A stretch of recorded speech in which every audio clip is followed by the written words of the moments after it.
Welcome, everyone. It's wonderful to have you here. I can tell you that clearly someone has decided that, number one, I need to have the big chair and the very long resume in order to compete with the panelists whom we have on stage tonight.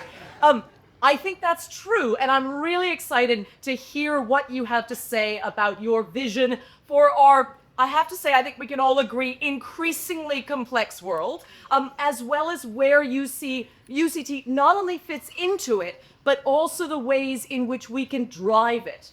And while I allow you to think for a moment about my question, which is, when we talk about relevance in this rapidly changing, increasingly uncertain world, how should we be thinking of the relevance of a public institution in South Africa like UCT, but also the best university in Africa, which has the opportunity to lead the conversation around the world? And before you answer it, if I may, I'm American enough that I'm going to call everybody by their first names. You don't.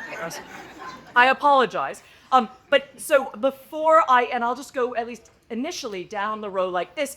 Before you answer, and while you are collecting your thoughts, let me observe that we know, and we talk a lot about the fact that in approximately 24 years, in 2050, estimates are that 1 in every 4 people in the world will be African. And so when we talk about meeting our peer institutions to engage with them about thinking about the future and driving forward into the future, it is most assuredly not us learning from them, but us together with them understanding how to set the pace for the next 24, 25 years and well beyond. And so we are gathered today to talk about what that future might look like, and particularly what that future might look like where it's being driven from this place and from this institution. So having said that, maybe I can hand over to you first, Trevor, and ask you to reflect a bit about relevance for us in this changing environment. Thank you very much, Catherine. Good evening. Good evening to all of you. Today is actually a very interesting day in the development of global history. To me, it feels no different from what 9/11 felt like. I was sitting at a conference when 9/11 happened, and suddenly there was this sense that the world is going to be different beyond this point. Some of what's going down today in this war generated by Bibi Netanyahu and Donald Trump, unprovoked in large part, the world is going to be a very different place on the other side of this, and we better understand what this means for all of society. Certainly what it means for the university becomes quite important, because we've seen this continuous attack on universities in the United States by MAGA.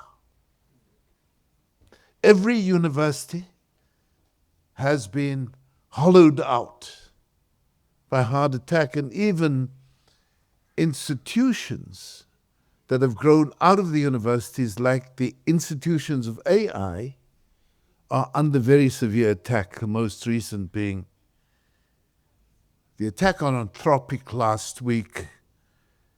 You submit all of your AI to the United States military or we will decimate you.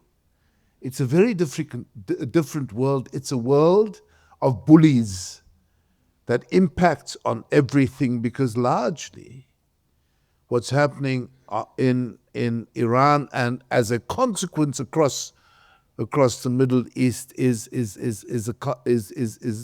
flowing from that. Now, that also impacts on the universities, because I think that what we know of universities and the place of universities in society has to change. And so, because an attack on a very didactic model that we've come to assume at this and other places where knowledge and information was in the hands of a few and other people sought after it. I think that we're looking at a very different future. And part of why I cherish this discussion is that it affords us an opportunity to think about the university differently, think about knowledge differently, and to think about the dissemination of knowledge differently. We'll come back. I'm going to just pause there. I think I've shocked them sufficiently this evening. Excellent. Thank you very much. Roxanne. So yes, on the question of relevance in universities today, and like you said, of the onset of AI coming through, to me, from where I'm sitting, the university degree has its most relevance, when a job seeker goes out or a graduate goes out and looks for a job or pitches to investors. Does that degree keep them in the room? I think is like the simplest test in a big way. And I think when you say a public university, is another layer because, it's tax funded, and is the government or is the taxpayer also getting their return on investment? Is the research that the university is doing, they can't just say like, we published 100 papers this year, thank you very much. It has to be relevant to the challenges that we have in South Africa to really be impactful.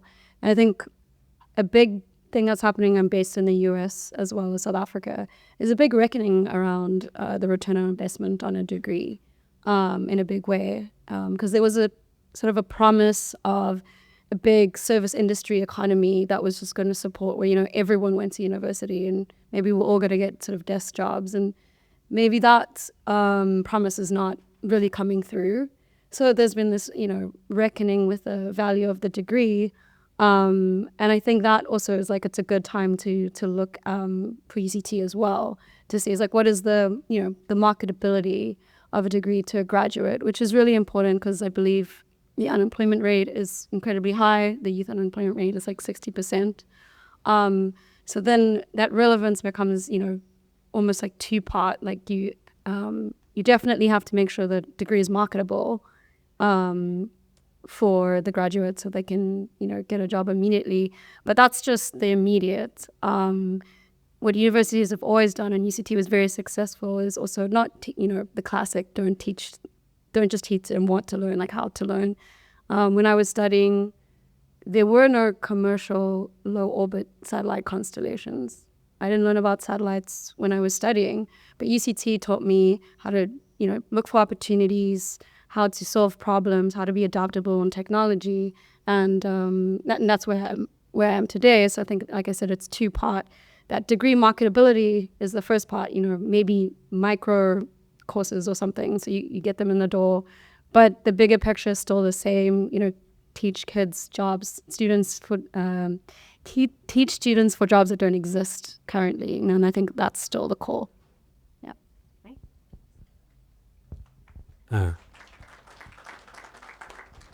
Thank you. I was getting worried that I was going to have to project.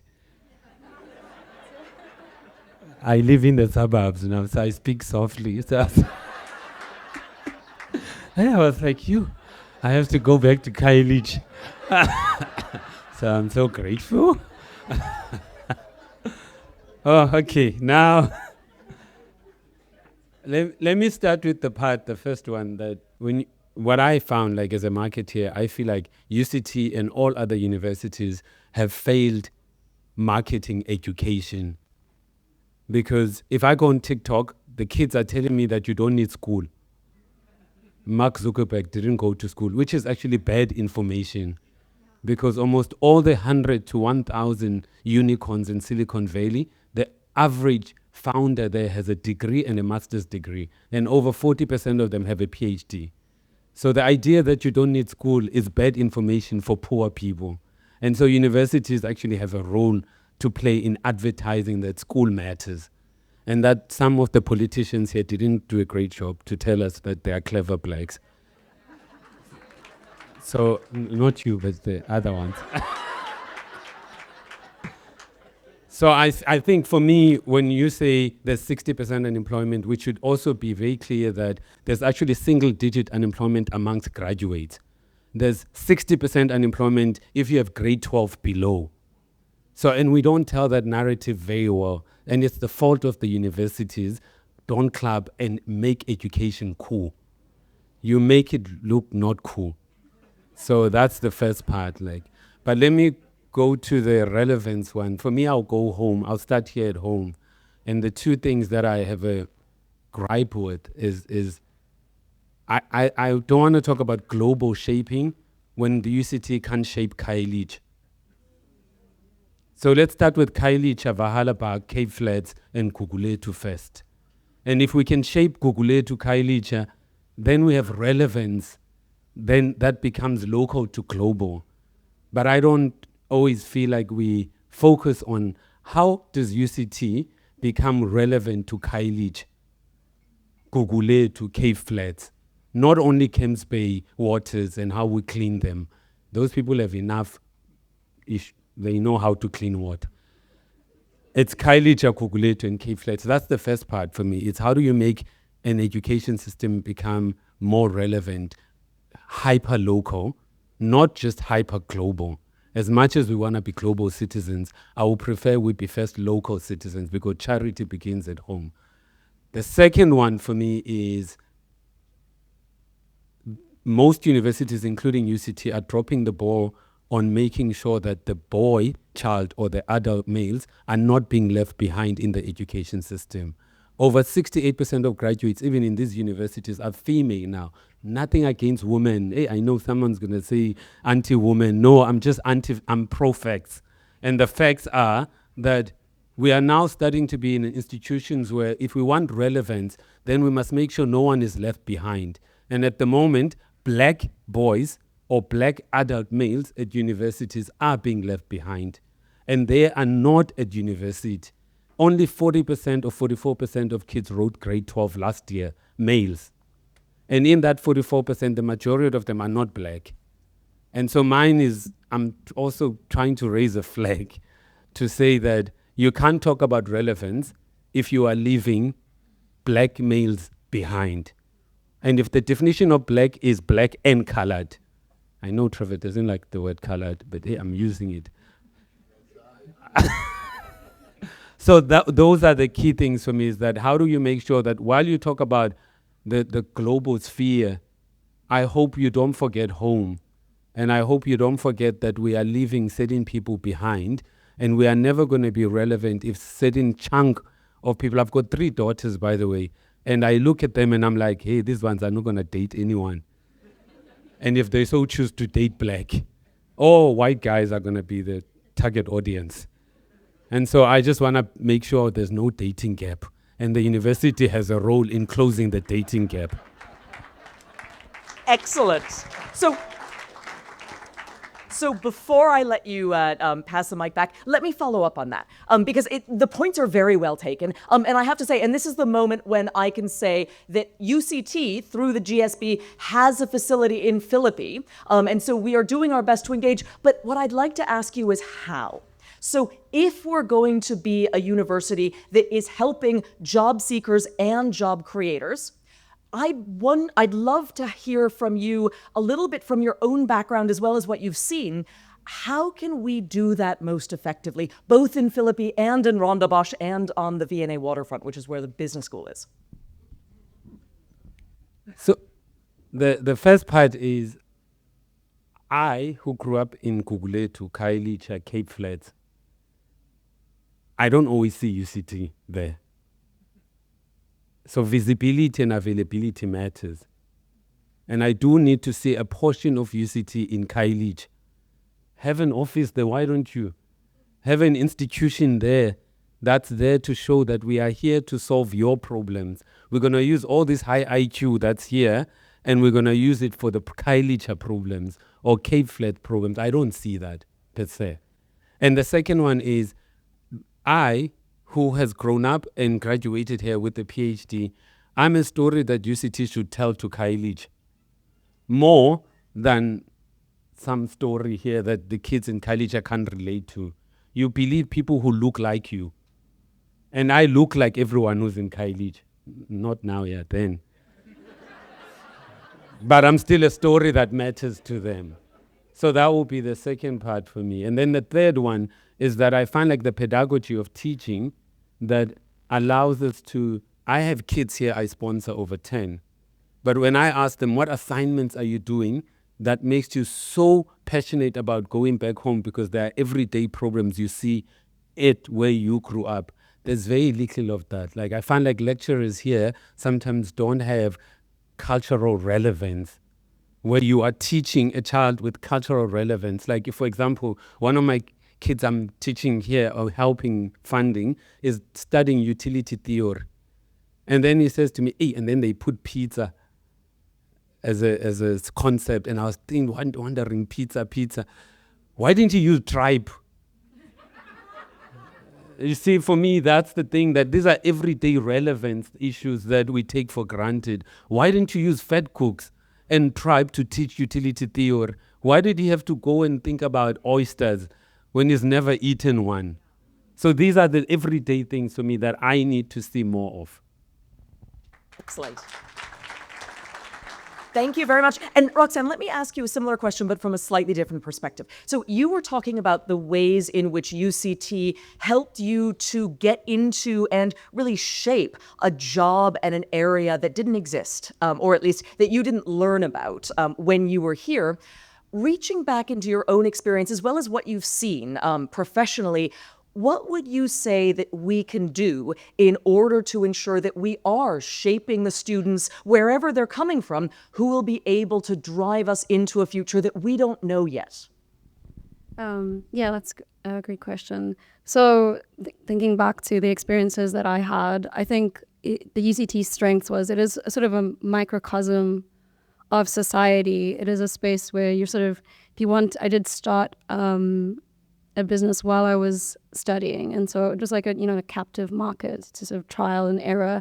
So it'd be great if the university itself had those programs where you can take your research or what you're working on, and there's like a pathway or pipeline to maybe doing a 6-month pilot or some support. Even just connectivity and devices can be a game changer beyond just information.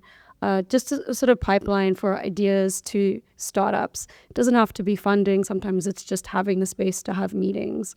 And again, like I said, the connectivity. I think that would be really helpful, because when you say things like, industries that are not necessarily, known at this point, or they're still in the early stages, it's harder for a top-down sort of lecturer to student pathway, because you can, if you let the students and give them the space, they can sort of discover, go into like the innovative areas of the industry and sort of experiment. It doesn't have to be sort of top down. So definitely creating any kind of innovative space to sort of work on ideas would be great. I'd say it was, when I was there, it was sort of, you did it on the side. It wasn't, part of the university program. Excellent. Thank you very much. And Trevor, let me come over to you. So I know that you've been thinking about this question for many, many decades. More decades than I would be able to tell just by looking at you. You're being ageist and rude, aren't you? No, not. I'm trying to be the opposite. So I know you look like you are just fresh out of, let's say, a PhD, but a PhD in understanding the world. Let me ask you, what would you do at a university, particularly UCT, to have us think differently about creating young people who can go on to shape this world that you very powerfully told us is going to be different from today? Let's go back to the problem that Musa posits. One of the places where I'm involved with UCT is the Center for African Cities, which I think is a very powerful instrument. It's a powerful instrument in a city that needs rethinking its own spatial geography. Because Cape Town is one of the most divided cities divided by apartheid and never put together. The scar is still there, District 6 is still there as a scar, and the mountain hasn't helped. Right? So you've got the Cape Flats out there and you've got the Atlantic seaboard.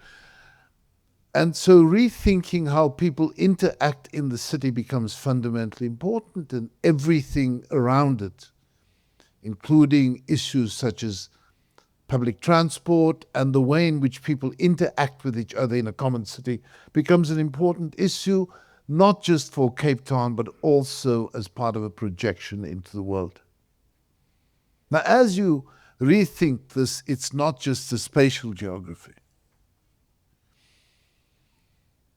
One of the manifestations of that spatial geography is that a large part of the city of Cape Town actually has the most violent dynamics within it. You can walk at the Atlantic seaboard. You can walk from the waterfront, probably to Camps Bay, and you can do so. You can leave at 8 o'clock and get to Camps Bay at 10 o'clock. You're probably going to be okay on the other side. You're not going to walk 100 meters in the areas that Musa talks about. It's a major challenge for us. A few weeks ago, I was visiting Addis Ababa. And the thing that strikes me about Ethiopia always is the ability of women to walk alone at night in safety. And coming from South Africa in general and Cape Town in particular, it's not something I'll ever know. Now, these are very real social problems. Very real social problems that can be solved and should be solved by a community of intellectuals who care. Now, just last week, I was listening to a former general in the police talk about crime and the fact that one of the issues in the police and these very much Cape Town, Cape Flats, is that we don't use data and analytics to solve crime and prevent crime. So we're happy to have police drive around and we think that this is visible policing, when in fact, the criminals are operating in a highly networked way in an invisible form. And we think that the solution is visible policing. But if you look at the availability of data science on this campus,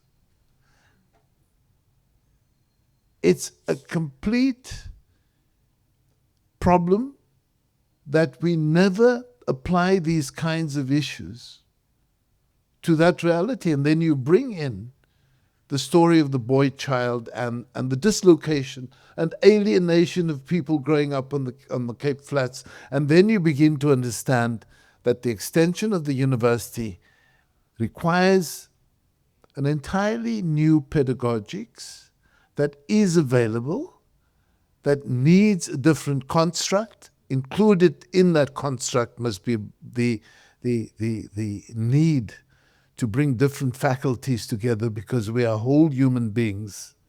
We don't exist in one or the other faculty of a university.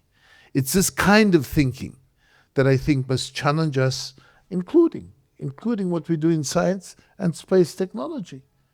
If we use low satellite orbits and deal with data availability, we can transform the lives of people. And if that is not the objective, then we're living in the past, then the university has less place in the future than it would like to have. Thanks. Thank you very much. So I'm hearing a couple of themes coming out. I think one of them is how we can join with industry, with civil society, with government, and ensure that we are actually doing the things that we need to do, starting in our own backyard before we're looking beyond that. But the second thing that I'm hearing is a marketing issue. Again, going back to the marketing issue, because as I'm hearing from our panelists speaking about the things that they wish we were doing, as a UCT insider, I know that so many of the things that you're actually saying are things that are going on the campus, but that we're not spreading the word about. I like to joke with my staff that Americans may or may not be good at very much, but we are very good at bragging about things. And Sorry, who's your president? yeah, Cyril Ramaphosa.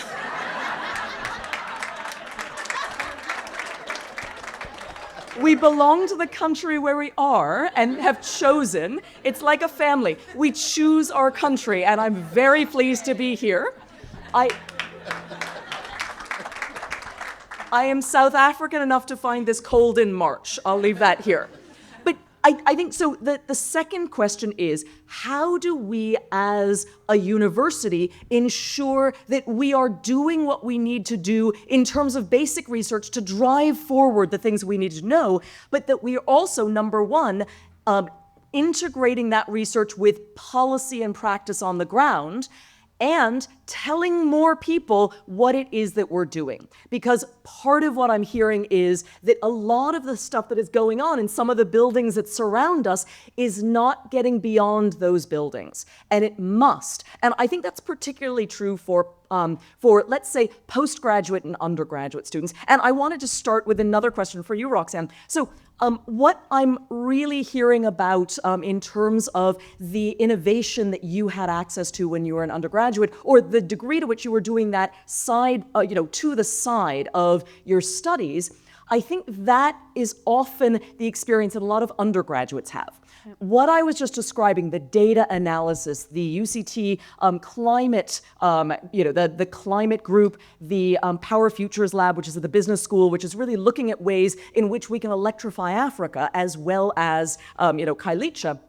A lot of that is going on at an upper level, postgraduates, researchers, and others. We need to get better at telling that story, but I think we also need to figure out how to set expectations among undergraduates that the goal of an undergraduate degree is not to unflip the top of their head, pour in some knowledge, snap it closed, and put them out into the rest of the world, expecting that they now know everything that they need to know. So as we're thinking specifically about undergraduates, looking at the world of AI, the changing world of AI, a world in which a lot of young people are outsourcing their thinking to, let's say, Gen AI, LLMs, and others, how can we both teach in a way that is engaging to those students, but also ensure that the students come to us to really learn, and in all the uncomfortable ways that entails, rather than just to get a piece of paper that they can put on a wall, hoping that that will then lead to the career that they're looking for? So with that, I think there's just really two parts to that. I think the first part is, what the expectations are for an undergrad degree. And when I started out, it was like basically not to sleep for 3 years.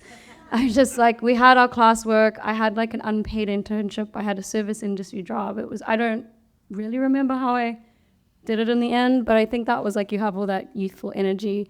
I think if there would be an improvement on that, if the undergraduate degree, because I think only in the third year, you get a lot of practical coursework.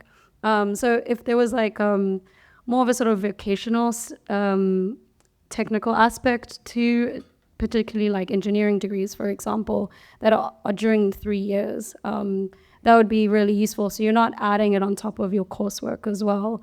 So it's better integrated, and definitely doing like a better job of marketing that expectation as well. So that would be a great way to sort of improve things as they are. And then the other aspect that you spoke about, which is not just getting a piece of paper, and encourage students not to use AI. It's been quite interesting to see in South Africa and the US that there was always a sort of a prestige around a university degree, and maybe not as much towards like a blue-collar career. And particularly with the history in South Africa with Bantu education, I think it's even more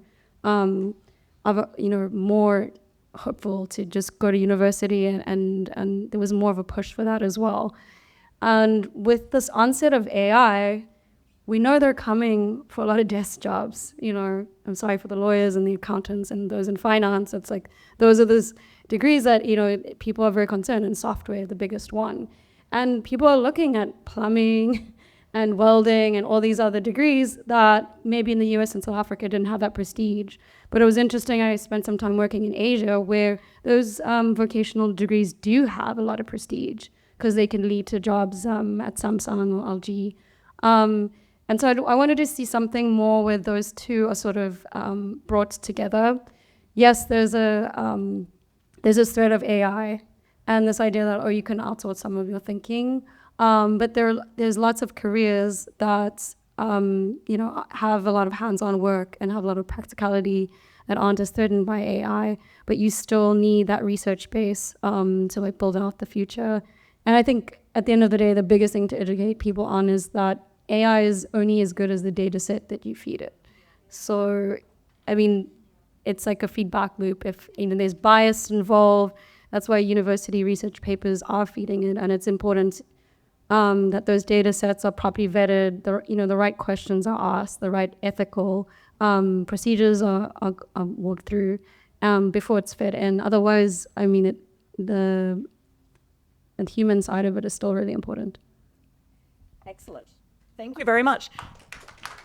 And Mzamo, let me ask you a similar question. When we reach the youth who we should be reaching, what should we be encouraging them to expect from a degree, whether it's undergraduate or any other level at the university?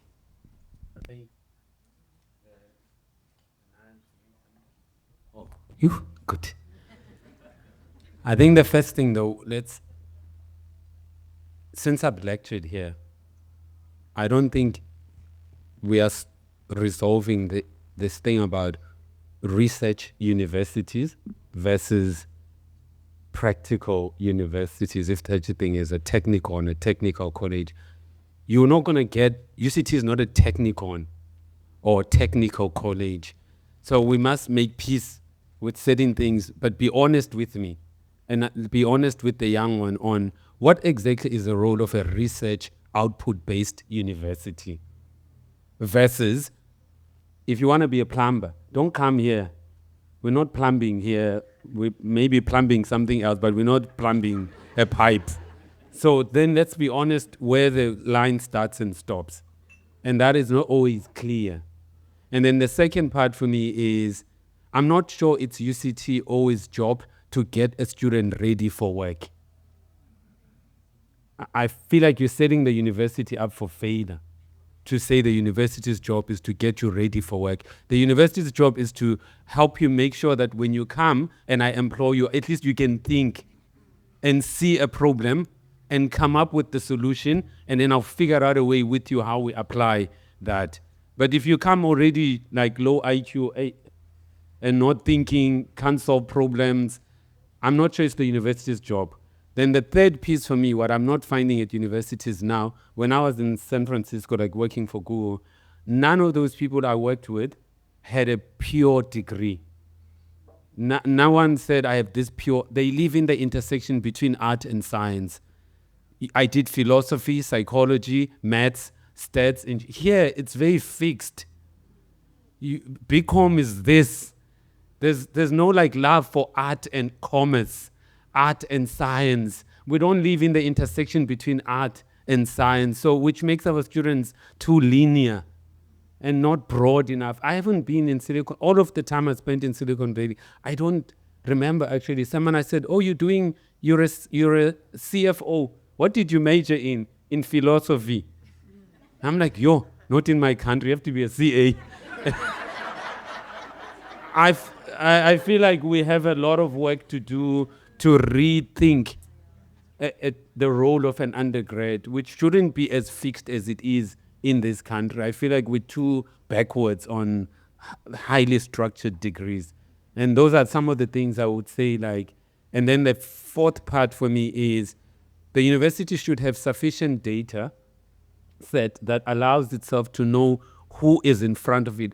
The lecturer, I must know all these students and I must prepare to make these courses more culturally relevant for each, because it's cultural nuance, not the subject matter. IQ is not the issue. What makes the subject difficult is the lack of cultural relevance. And most of some of the lectures here are not putting a lot of effort in cultural relevance. Maybe it's the role of the university to give the lecturer a lot of the examples they can use in class, not just one example from Kings Bay. Thank you. Let me follow up and ask a question, because it's a marketing question. I'm 100% behind everything that you said about teaching young people how to think, but that's a really hard thing to get them to want. So as a marketer, how can we make sure that the students who are coming to our doorsteps are showing up wanting to do something that's fundamentally hard and uncomfortable, but which will really not only serve them, but serve our country well? How do we want them to do that hard work? The way they made me want to think, it was linked to, do you want to buy your mom a house? It's not that complicated. As soon as you told me the thing that matters most to me, which was get out of poverty, don't die. Get out of poverty, buy your mom a house, pay for my sisters to go to the better schools. Those are pain points that are linked to me. And if you make thinking linked to my pain points, then thinking is easier to do. But if you're going to make thinking abstract, then thinking is just abstract. It's not practical. So for me, it's actually not as complicated. As soon as you tell me this thing I'm learning will help me get out of poverty and will help me buy my mom a house, I'm in. I will think deeply because I want to buy her a house. Excellent. Thank you very much. Let me ask everybody one last question. And Trevor, I'm going to start with you. If you were the VC, and we can say this because he's not here, if you were the Vice Chancellor at UCT, what would you do next? And what would you do in 5 years' time? I think the big challenge that confronts us now, and this is why thinking about the University of the Future is as important as it is that knowledge is no longer the preserve of the few. It is in many respects massified. But the key issue is how we are able to refine and decimate that knowledge. That's the big challenge before us. I mean, in doing that with knowledge, amongst the issues we need to engage with as an institution like UCT is the fact that in the main, the immediate reservoir that we ought to be drawing from is still largely defined by race, class, and gender. Because race, class, and gender has manifestations in the education system because if you're black and a girl, then you would be discouraged from learning mathematics. And so you would come to university and only think of arts ever. Because you might do maths literacy, but the teacher didn't know maths, so you're not going to go know maths. And so it's intergenerational. And that presents us with a very real problem in respect of information. And so we can't get STEM going. Sure, you can draw on people from everywhere, private schools everywhere. Now black people go to private schools as well. You can draw them in and do STEM. But for the majority of South Africans, it's still an exclusive domain. It's an enormous challenge about relocating the university in a dynamic where knowledge is different from what it was 50 years ago. That is a big challenge, and that, I think, is the challenge of the University of the Future, where knowledge is so generally available, people have access to it every single day. How do you deal with that? How do you deal with knowledge when it's not related exclusively to a pay packet or the size of the pay packet? How do you deal with knowledge when it has to be more than a return on the investment because the investment is not available to most parents? We need to think differently about the university. And if we don't do that, I think we're going to be overtaken and hang on with white knuckles to the past, and life will pass this institution by. Thank you. Thank you very much. Mzamo, let me go to you next, and then the ladies will close it out. So I was looking at all the online universities that have mushroomed. And as a marketer, it became clear to me that even in this buzz of AI or whatever, but what you can't replace is human interaction. You can't replace a lecturer, a human lecturer. It's actually far more superior than an AI agent lecturer. So I'm not as worried in most instances because I still know that you need human interaction. So for me, what I am most interested in is knowing that the demography of the countries might be changing, and is UCT ready for that? And is UCT also part of the solution at early childhood development? Because UCT gets poor output and then it has to work with poor output, maybe except private school, but also probably private school. And so for me, if I was here, I'm also thinking the problem is that if I could get a great kid at early childhood development, it's much easier at university to groom that child. But we are not, are we part of the solution at early childhood development so that we get the great pipeline? I don't always think we are. We point that there is a problem. I'm not sure if we're part of the solution to that problem. And then the second part for me, it's just the idea of the intersection between science and art. And how do you make it more cool to do both rather than either or? Excellent. Thank you very much. And Roxanne, we'll finish with you. If you were VC, what would you do, both now and in 5 years? Well, for now, I think I'd bring back the food stalls onto the plaza outside because I thought I missed that from my days at UCT. But in all seriousness, I think what I would do the most is, like I've spoken before, like bring a lot more practical courses in, even if it involves partnering with Technicon or vocational schools. I think we've all said that, things shouldn't work in a silo as much. If one of the big goals of UCT and universities is to be building or training up the leaders of South Africa and future job creators as well, then I think they do need to be integrated really well with industry.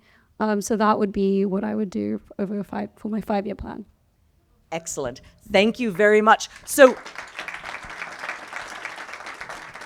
it falls to me now to do three things. The first thing, and the most important thing, is please, will you join me to thank our panelists for their remarkable contributions today?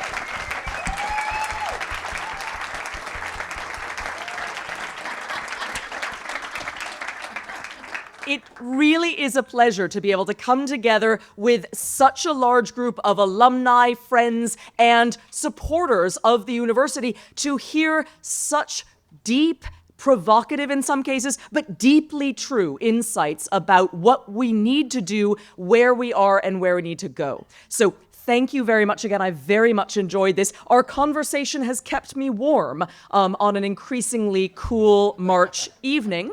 The next thing is, I believe that we need to give you some tokens of gratitude. So let me, apparently this is, thank you very much. Thank you. Thank you. Thank you very much. Oops, sorry. Okay. Yes, thank you. Thank you very much. And so the last thing is, and I have one as well, thank you. That's wonderful.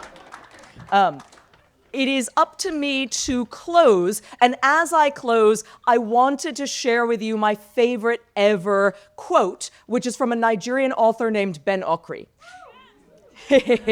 Excellent, good. So Ben Okri writes, "We must look at the world with new eyes. We must look at ourselves differently. We are freer than we think. We haven't begun to live yet. The man whose light has come on in his head, in his dormant sun, can never be kept down or defeated."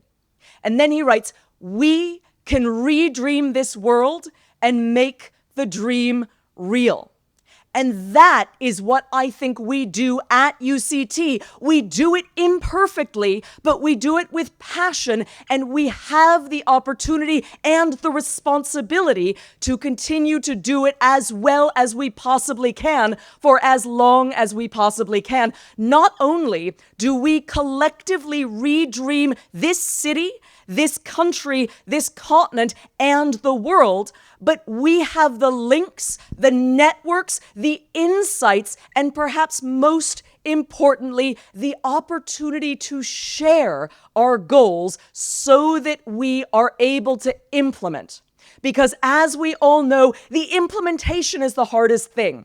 We need to collectively redream, but then we need to make the dream real. And that is what the panelists on the stage have been doing. It's why I'm so grateful to have you here. And it is what I am able to invite you to start doing with everybody in this room now, because I believe that we have food in the back, we have drinks, and we have a networking session to come. Thank you very much for joining us this evening. I look forward to seeing you at future chats.